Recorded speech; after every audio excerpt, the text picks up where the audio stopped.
Itu siapa itu saksi ahli yang ngatain sini?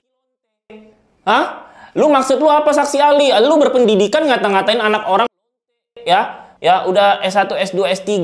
Kurang ajar itu.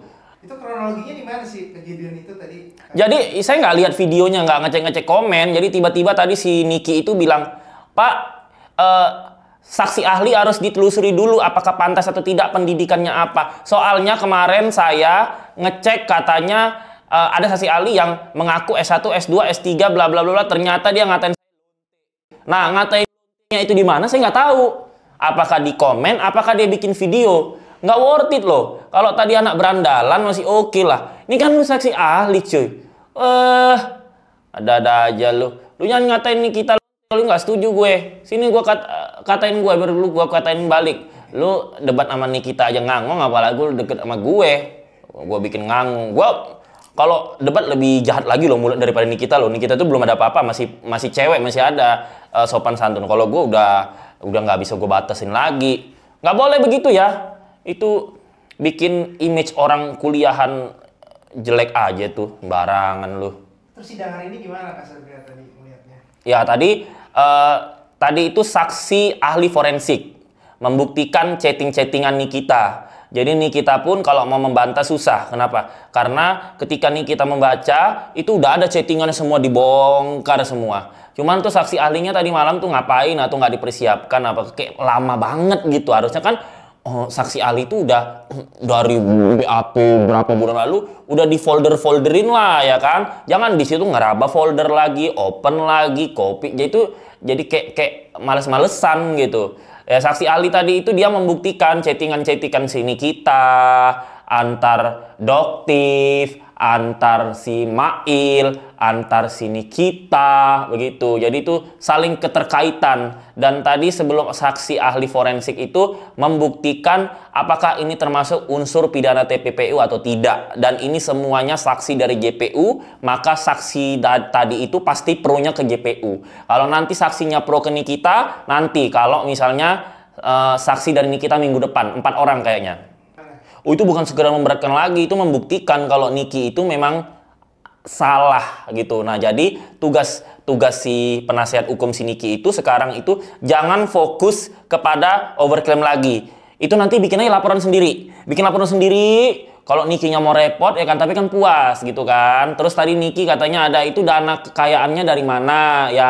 Kalau Niki tahu, silahkan bentuk tim, silahkan bikin laporan baru. Karena ini tidak bisa satu laporan ini, ya kan? Kan Niki ada kecurigaan juga kan, ini kok bisa duit dana buka modal skincare itu dari mana? Nah, itu biar si Niki lah yang menjawab sama timnya kalau Niki mau repot. Tapi kan orang kalau udah terlibat hukum, dia pasti mau fokus di situ aja. Karena males otaknya pasti bercabang-cabang kan?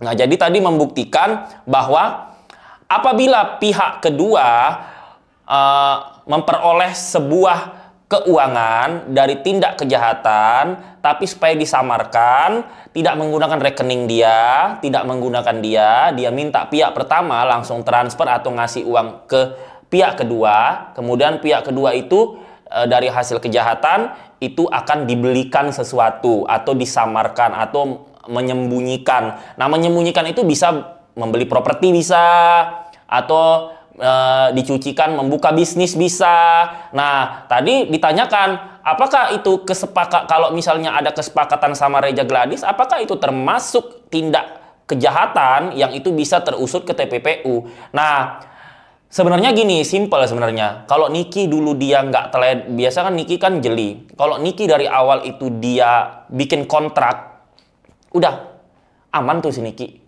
Tapi mungkin Niki tuh agak sepele mungkin kan, karena biasanya dia kan meminta sama John, selalu menang, orang takut sama dia gitu. Tapi kali ini dia kayak apa tuh namanya, keceplosan, kayak ya bisa jadi terjebak lah dalam situasi ya kan. Tapi walaupun dikatakan dia terjebak, ada buktinya gitu loh, ada buktinya kalau dia menerima duit itu gitu loh. Dan dia pun memperoleh duit itu, ada rekamannya kalau dia akan membongkar atau menjelek-jelekkan si Reja Gladys kalau tidak memberikan duit itu. Nah, ada pula penawaran dari 5M dan 4M. 2M itu ditransfer, 2M itu pula pakai cash.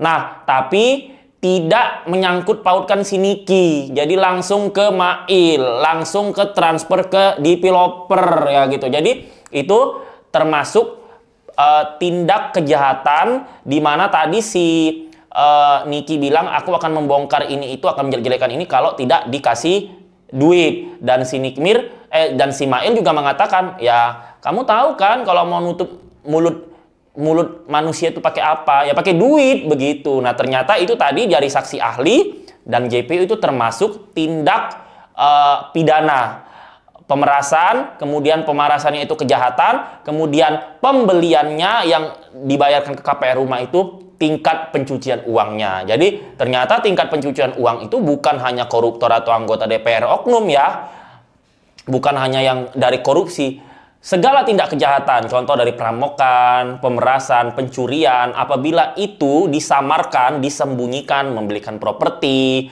atau menggunakan rekening orang lain, atau itu menyamarkan dengan membuka bisnis gitu. Dan bisa juga banyak ya kasus ya, jadi pencucian uang itu banyak digratifikasi oleh artis-artis secara endorse, itu juga pencucian uang.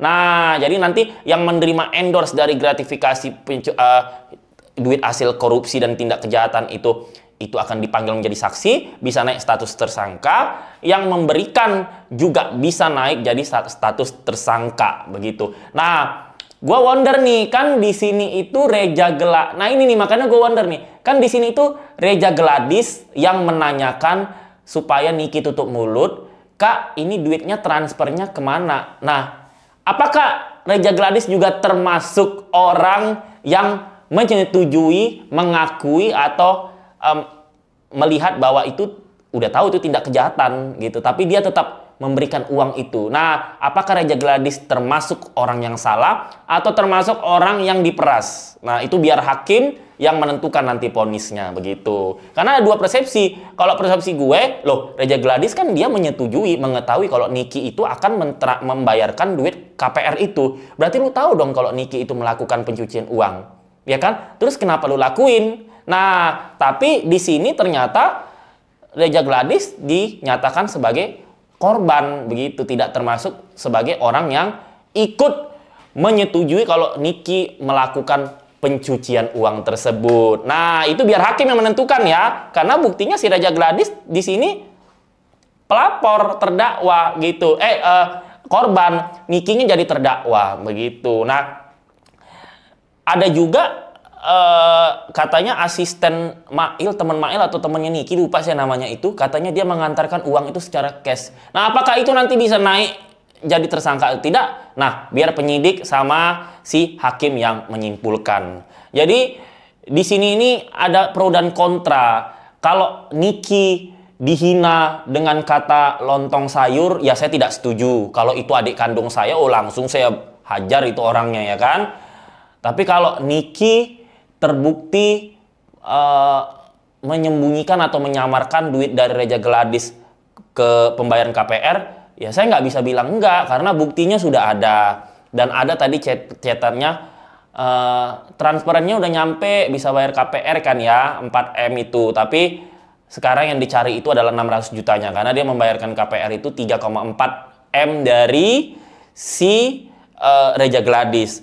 Nah, tadi si Niki bertanya juga, "Pak, apabila tindak pencucian uang kemudian disita, apakah itu bisa hangus?"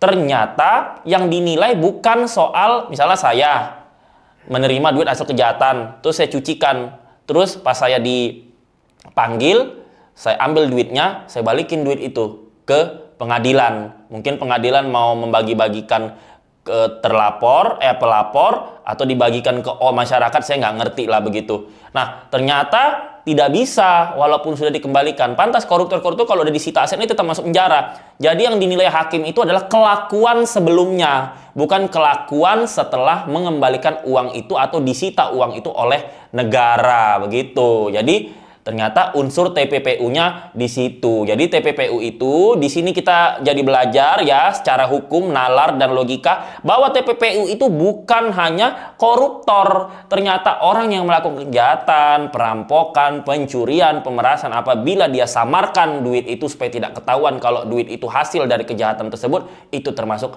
TPPU. Ya kalau Niki ini ngebela diri berdasarkan bukti itu udah nggak bisa, karena dia hanya bisa diringankan, ya kan, dengan mengambil hati hakim dan JPU. Walaupun katanya kesopanan tidak pengaruh, tidak ada tertulis ya, tapi tetap namanya manusia, hakim kan juga manusia kan, bukan Tuhan gitu. Jadi tetap aja kalau lu ngambil hatinya si hakim yang tadinya mungkin dia mau ngasih 20 tahun, bisa jadi kasihan deh 5 tahun aja lah udah cukup. Nah, bisa seperti itu karena kita kan manusia ini punya rasa empatik juga begitu kan.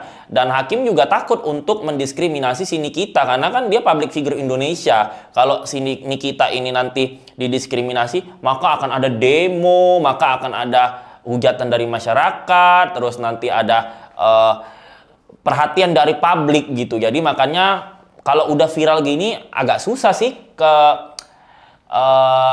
pengadilan itu nerima duit seperti yang dituduhkan oleh masyarakat. Tapi ya nggak tahu kalau di belakang. Kan saya bukan paranormal, bukan dukun yang tahu. Tanpa melihat saya tahu kalau hakim atau oknum JPU dibayar atau tidak begitu. Jadi untuk Niki itu fokus aja membela kalau dia tidak bersalah. Nah, tapi karena surat kontrak yang saya bahas tadi tidak ada, itu memang harus peras otak banget itu.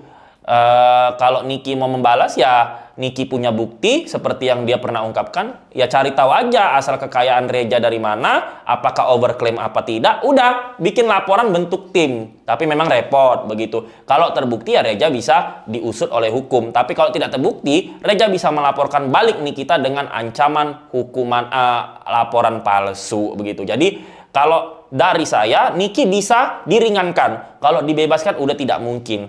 Karena dari rekan-rekan pengacara artis yang sering ngobrol sama saya, itu bilang apabila seseorang udah duduk di bangku terdakwa di pengadilan, seluruh kasus tidak sampai persentasinya 0,1%. Tidak sampai 1% yang bisa bebas.